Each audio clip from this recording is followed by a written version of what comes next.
What a shitty wife you are. I told you not to call me at work unless it's important.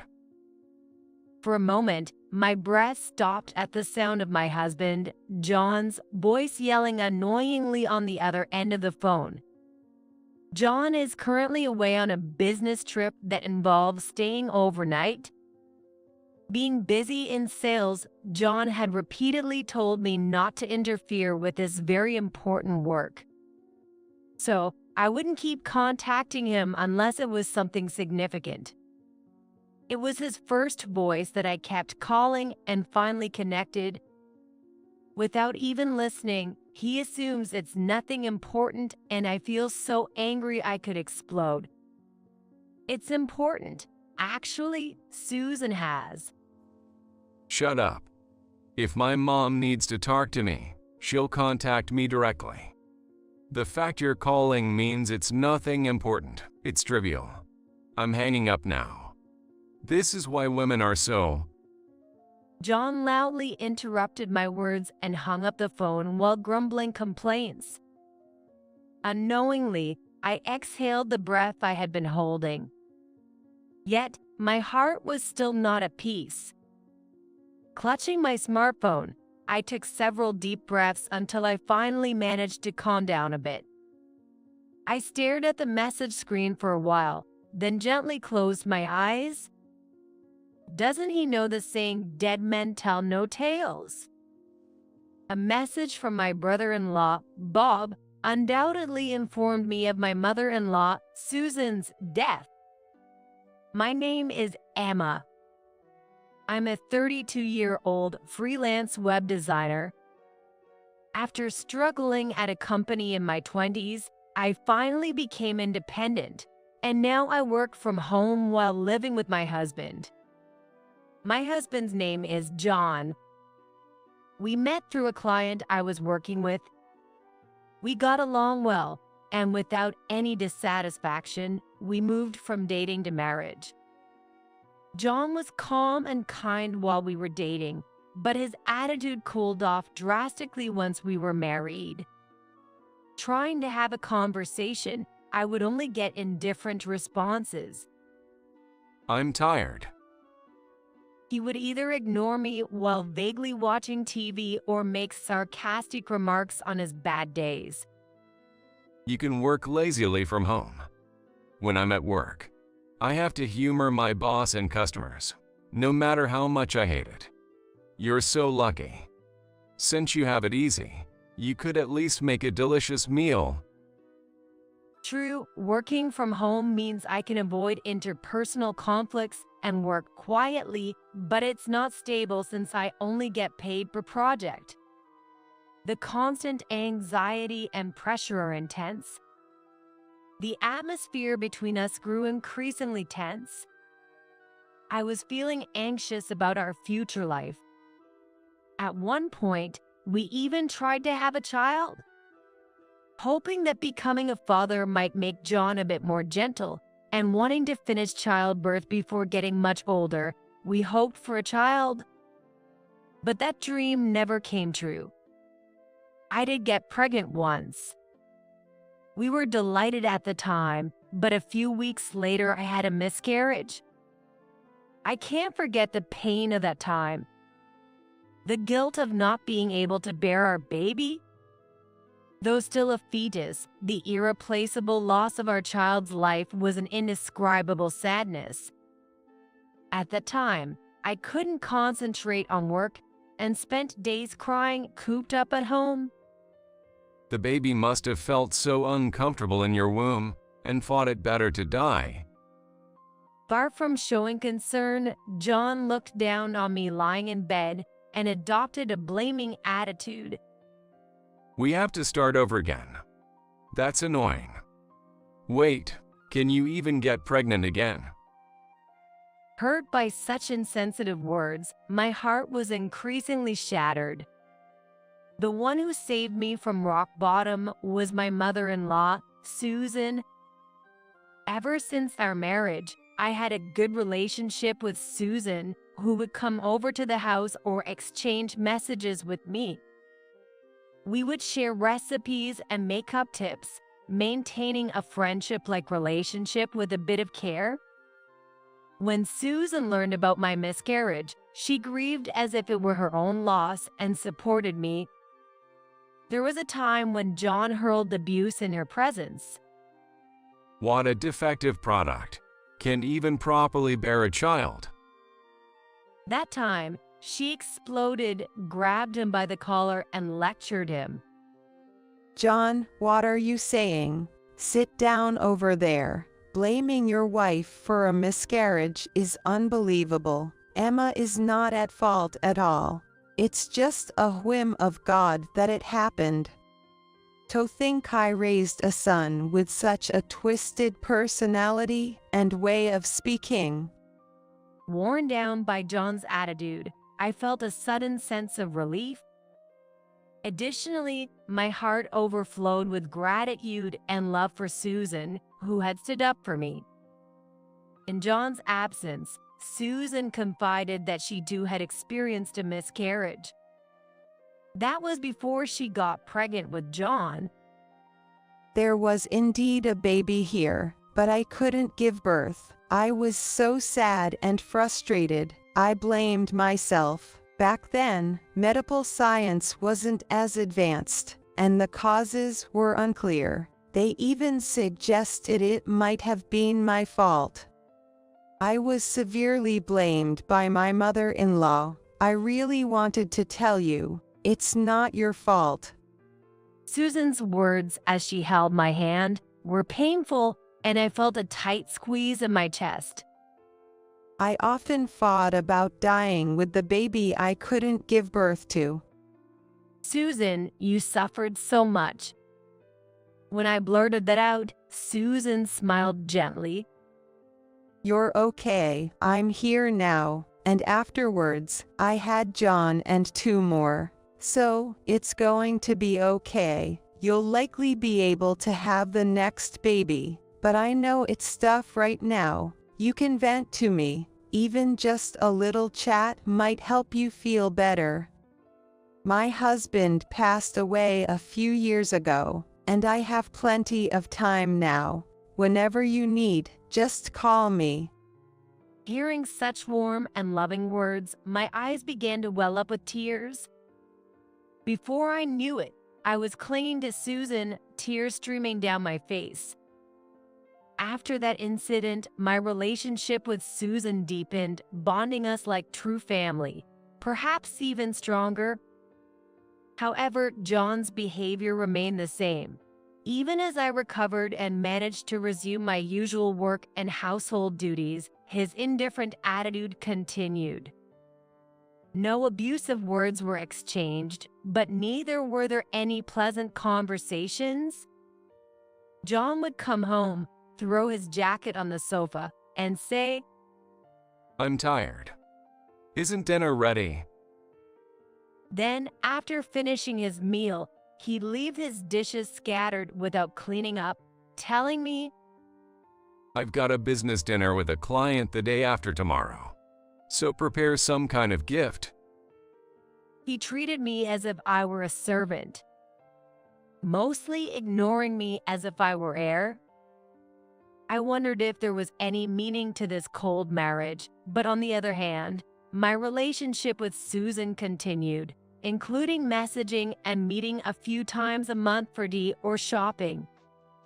Because of my good relationship with Susan, I was scared of getting a divorce and possibly losing that connection. Furthermore, John started bringing less money home. Despite being in sales, he only provided the bare minimum for living expenses. You're making money too, right? This should be enough to live on. He decided one way, with no chance of discussion. Even his attitude seems to be that he would rather put money in, so I shouldn't complain. No sign that his belongings or clothes have suddenly become flashy. There was no suspicion of an affair, such as lipstick on his shirt or the smell of a woman's perfume. Just excuses about work becoming busier, tougher clients, and more business trips and overnights. I wondered why, if he treated me like air and didn't want to be home that much, he didn't just ask for a divorce. Months passed as I got used to a frugal lifestyle, working hard at home and my job. My work began to be recognized more than before, and I received more projects and higher rates from clients who had helped me previously. As work got busier, it increasingly got on track. So my earnings increased, and if I could keep my job at the current pace, I might be able to afford to save even if John's living expenses were small. One day, it happened. Are you on another business trip? You were just on one last week. I was surprised to hear that John, who had just taken a business trip a few days ago, was leaving again in 2 nights and 3 days. It seemed excessively frequent. If it were due to sales, business trips could happen, but I hadn't heard anything about him switching departments since we got married. The sudden, significant change in routine felt unnatural. That's what I said. I have troublesome clients who call me to the local area every time. Unlike you clicks around on the internet. I earn my keep on the ground. John snapped this at me and threw an empty suitcase in front of me, saying, "Get it ready if you understand." Why must I endure this? That thought crushed my heart, and I just silently looked down at the suitcase. Without paying any attention to me, John finished his meal and shower and went to sleep. As I approached the bed, John was snoring loudly, showing no signs of waking up. His smartphone was right in front of me. Using John's finger for the fingerprint authentication, I could easily peek inside. But if I found definitive evidence, it would surely lead to divorce. Then I would have to explain everything to Susan. If we divorced, I couldn't imagine maintaining the same relationship with her as before. However, maybe Susan would scold him, saying that's my son's fault, and we could continue our relationship not just as mother-in-law and daughter-in-law, but as friends. As I was about to use John's finger to unlock his phone, the screen suddenly lit up. The notification for the messaging app displayed prominently, showing a name that was clearly a woman's. Looking forward to our weekend getaway. Since last week was shopping, let's relax and cuddle at the resort hotel this time. Strangely, I felt no anger. Rather, I was almost happy to have evidence to demand compensation from John and this woman. Taking advantage of the moment while he was deeply asleep from drinking, I unlocked John's smartphone and launched the messaging app. I quickly took a photo of the screen with my phone and slowly scrolled through it. I took photos of all of their messages from when they would have started a relationship.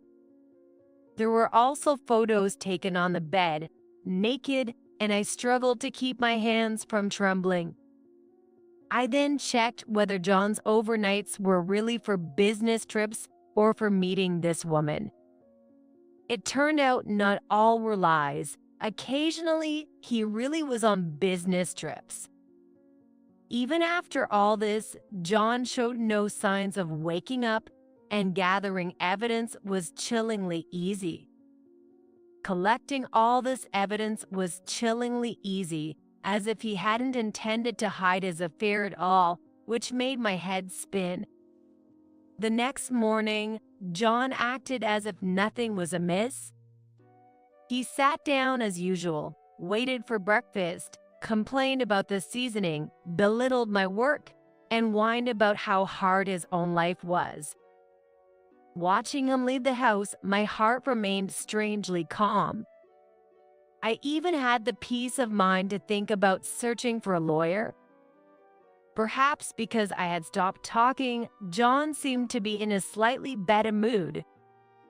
When the weekend arrived, John unusually said I'm off, and left for his trip, which was not just a business trip but an affair getaway.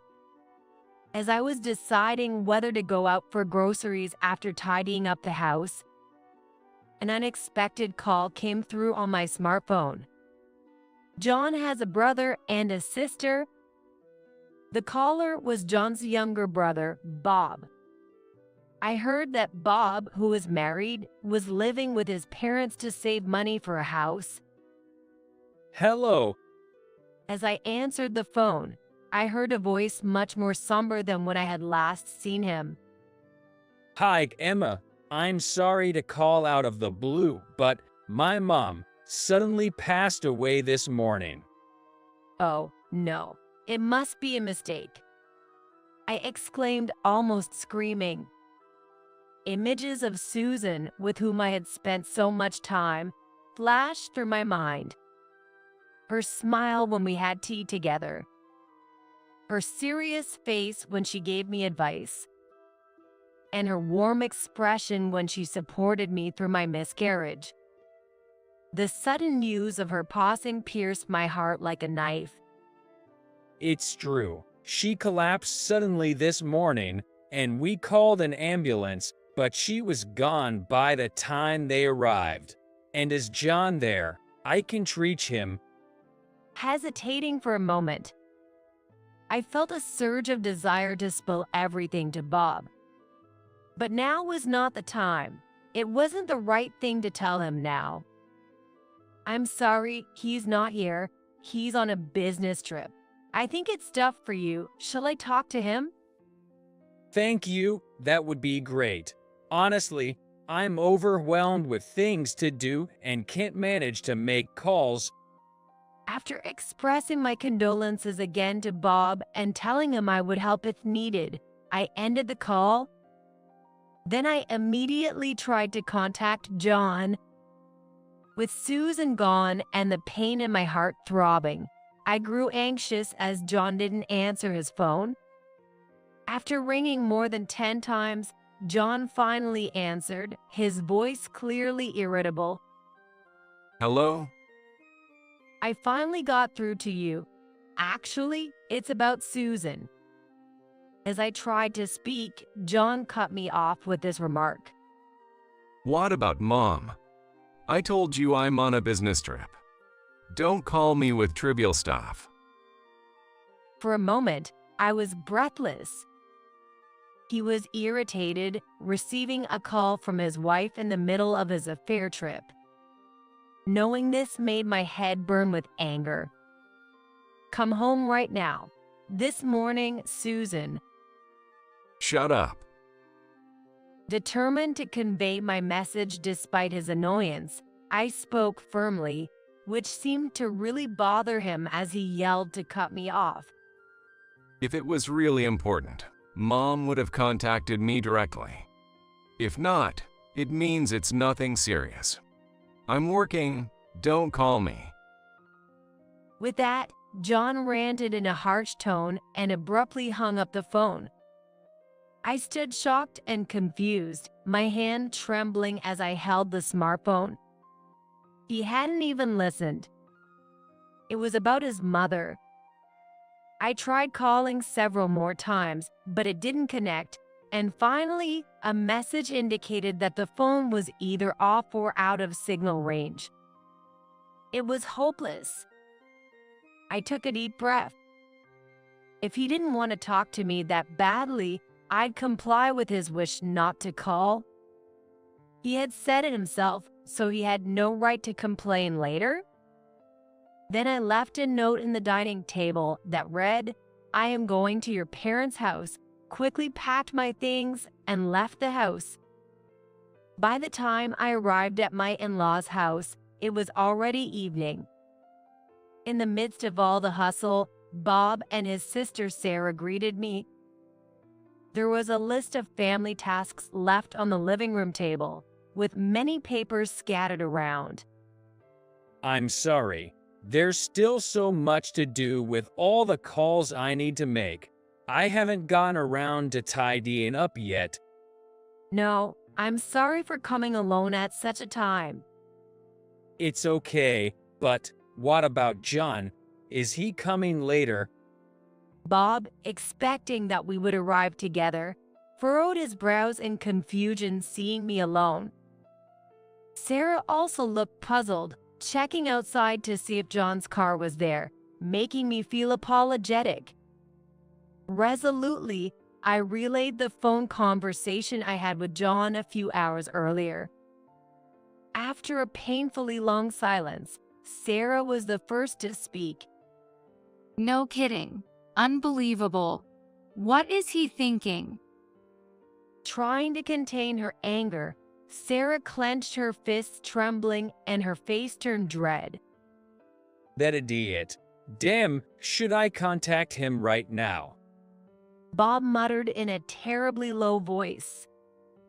Looking closely at the notes Bob was fiddling with, I saw the funeral home's name and the number of people to call written down.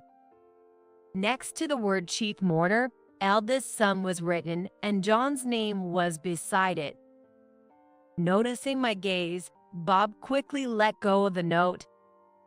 I'm sorry, the funeral home told me that normally the eldest son does it, so I told them he would. I'll contact the funeral home now. Yes, we have to notify them as soon as we know. Bob immediately called the funeral home to change the chief mourner to himself. That night, they allowed me to stay over. The next morning, Bob was busy with submitting the death certificate. I spent the day contacting relatives who hadn't been reached the day before about Susan's passing and devoted myself to preparing for the funeral. Many of Susan's friends and acquaintances came to express their condolences that day. Every time someone asked about John's absence, I explained he was on an important business trip that he couldn't miss. Some were astonished, others angry, and a few even tried to contact John on the spot. However, John either had his phone off or didn't respond to anyone's calls. After an overwhelming night, I collapsed into sleep the next day. The funeral began, and somehow I managed to bid farewell to Susan. However, during our last goodbye, I couldn't hold back my tears at the sight of Susan's serene face. Unashamedly, I cried loudly, embracing Sarah as we mourned Susan's departure. It's rare for a mother-in-law to be so loved by her daughter-in-law. I'm sure Mom was happy to have gotten along so well with you, Emma. Bob said, comforting me. The three of us returned to the family home and shared memories of Susan, shedding tears together. There was still no contact from John. From the next day, we dealt with the funeral expenses and entertained Susan's friends who visited the family home, spending frantic days. About 3 days later, the front door of the family home was violently thrown open. Heavy footsteps stormed in, and John burst into the living room. How long are you going to squat at someone else's house? You've neglected everything at home. What have you been doing? As soon as he saw me, John yelled, and then he raised his eyebrows, noticing Bob and Sarah with me. He seemed to calm down for a moment, looking around, puzzled by the overly tidy living room filled with extra chairs. What's going on? We have guests, and where's Mom? I'm thirsty. At his words, Sarah quietly stood up. But before she could speak, Bob rushed up to John and punched him right in the face. John screamed and fell backward with a loud noise. Bob then straddled him, grabbing his shirt. Mom is dead. Her funeral are all over, and you show up now. The image of Bob, usually quiet and polite, was instantly flipped.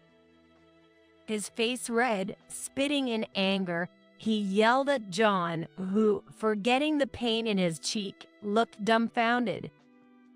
Eventually, as the words began to sink in, John screamed back, red with anger just like Bob. I didn't hear anything about this. Why didn't you tell me something this important? We did contact you. Susan, Sarah, and I, even relatives called you like crazy. John choked on his words, looking away. I don't know when John turned his smartphone back on, but the number of missed calls regarding Susan's death would easily exceed 50. It must have been difficult for him to pretend he was unaware. Yet, unwilling to admit his fault, John glared at me. It's your fault for not getting to the point quickly.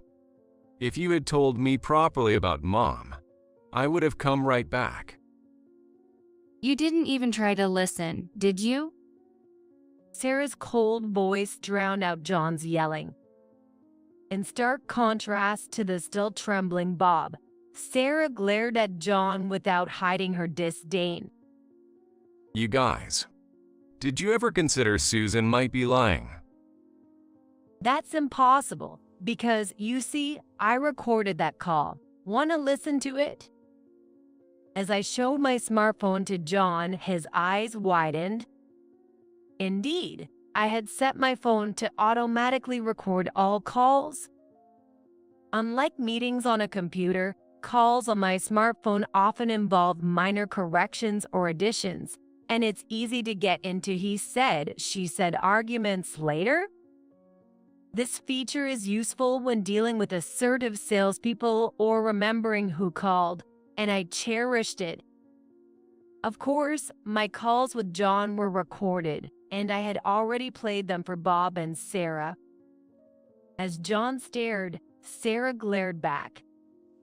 And by the way, John, you're lying. I checked at your company. There's no business trip. It seems like you've been taking paid leave. What? You checked up on me at work? Yes, that right. Sarah, who works at the same company, had her suspicions and had inquired about John's department. Well, I was worried. You were supposedly too busy even to come to your mother's funeral. Or is there something you'd be troubled by if we looked into it? Bob, who had been silent until now, looked up, his face pale, and stared at John with a grave expression. So, what have you been doing after taking leave? Unabashed, John loudly insisted. What do you mean what? I'm working. There are entertainment duties I had to attend to on my leave. You wouldn't understand. As John continued shouting, I turned on my smartphone. It was packed with evidence of John's cheating that I had gathered before. They trip with his affair partner, right? I said that and showed the smartphone to Bob and Sarah. Hey, what are you talking about? Stop saying ridiculous things. Ignoring John, who was yelling in panic, I showed them the images of the messages between John and his girlfriend and the receipt from a brand shop where he must have bought a gift for her. Among them was a photo of the two with their arms around each other. Anyone could understand the situation by seeing this. Of course, I could also show the messages they exchanged right before this trip. What's this? Unbelievable. To think he left his mom like this for an affair trip with this woman. He's out of his mind. And these messages, they're so sappy. It's disgusting. Sarah immediately showed her disgust. Bob turned pale and looked at John, unable to fully grasp the situation.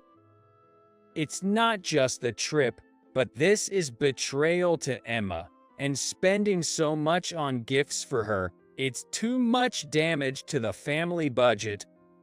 For Bob, who is currently working hard to save money, the financial issues are pressing. John hardly contributed money to the house and lavished it on his mistress, which was unforgivable for him. Wait a minute. What are you looking at? and enraged, John snatched the smartphone from us. He then looked through it and advanced on me as if he was about to grab me. When did you see this? You snooped on my conversation with her. Bob managed to restrain John's hand as he roughly grabbed my clothes, after which John, in frustration, threw my smartphone violently on the floor. A loud thud painfully echoed through the tense room. I didn't want to do this either, but you were obviously suspicious, always away on business trips and hardly ever at home. Most of the money you earned never made it home. You had nothing but unkind words for me. I definitely thought something was up. I picked up the smartphone while retorting defiantly. Then I just happened to see a message from your mistress. Various other evidence also easily came out from the bedroom. You were so bad at hiding it. I was disgusted. That's when John lost it. Shut the hell up. Having a wife and a family, working hard and earning at work. Women naturally flock to you. In the world of men, that's part of what counts. Or do you prefer a husband who never rises in the ranks? I bowed my head upon hearing this, not because I was hurt, but because he was so shamelessly justifying himself. It made me laugh. I managed to regain a serious expression, took a deep breath, and then shouted back at John, "You can say that after you start taking care of your family, you have no right to talk about being a provider. Don't ever come back to our house." Eventually, John was disowned by Bob and Sarah shortly thereafter. Treating his spouse poorly and running off to an affair without any remorse, not to mention his insensitive behavior regarding his mother's passing, was enough reason for them to no longer consider him family. I cleared out all of John's belongings from our house and started living comfortably alone. And of course, I dealt properly with the affair by consulting a lawyer for compensation. Not just from John, but also from his mistress. Turns out, the mistress was a woman from a company John had business with, and Sarah was able to identify her quickly after seeing the evidence photos I had collected. I'm sick of him. That woman is just as bad. Got to rethink associating with her. Sarah said as she shared the woman's information she found on social media with me.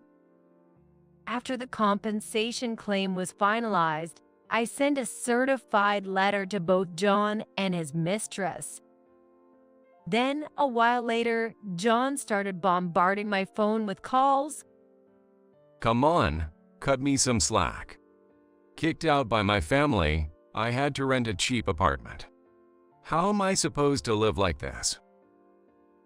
The compensation is ridiculous. You snooped around me, didn't you?